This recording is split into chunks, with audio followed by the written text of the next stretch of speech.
Mr. President. Senator from Michigan. Thank you, Mr. President. Today I rise to speak about the pressing need to invest in our aging infrastructure across this great country, especially drinking water infrastructure. What makes the ongoing crisis in Flint so tragic is that it was preventable. Steps could have and should have been taken over months and even years that would have prevented the poisoning of the citizens of Flint. Because these steps were not taken, efforts to mitigate the effects of lead exposure and repair the damage will be necessary for many years to come. Our drinking water supply is largely dependent on systems built decades ago that are now deteriorating. Many of the pipes in some of our older cities were installed before World War II, and many are made of lead. The EPA about 10 million homes and buildings are serviced with lead lines. The American Water Works Association has said that we are entering, quote, the replacement era. Water systems are reaching the end of their lifespan, and we must replace them. We have no choice. If we want to simply maintain our current levels of water service, experts estimate a cost of at least $1 trillion over the next 2 decades. That is why it is so important that we pass a new Water Resources Development Act, or WRDA. We now have the opportunity and the ability to dedicate resources to Flint and to communities dealing with infrastructure challenges all across our country.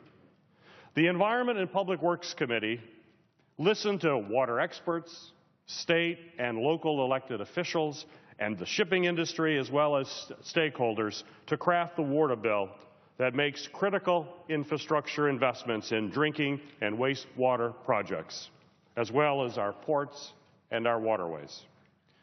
My friend, Senator Debbie Stabenow, and I were proud to work with Senator Jim Inhofe and Senator Barbara Boxer to include bipartisan measures that would provide emergency aid to address the contamination crisis in Flint and provide assistance to our communities across our country facing similar infrastructure challenges. The Flint aid package included in the bipartisan WRDA bill includes direct funding for water infrastructure emergencies and critical funding for programs to combat the health complications from lead exposure. This includes a drinking water lead exposure registry and a lead exposure advisory committee to track and address long-term health effects. For a national childhood health efforts such as the Childhood Lead Poisoning Prevention Program would be increased in this bill. The Water Resources Development Act also includes funding for secured loans through the Water Infrastructure Finance and Innovation Act, or WIFIA program. This financing mechanism was created in a bipartisan effort by Congress in 2014 to provide low-interest financing for large-scale water infrastructure projects.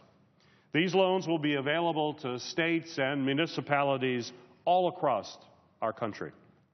There are also a number of other important provisions in this year's WRDA bill. It promotes restoration of our Great Lakes and Great Waters, which includes ecosystems like the Great Lakes, Puget Sound, Chesapeake Bay, and many more.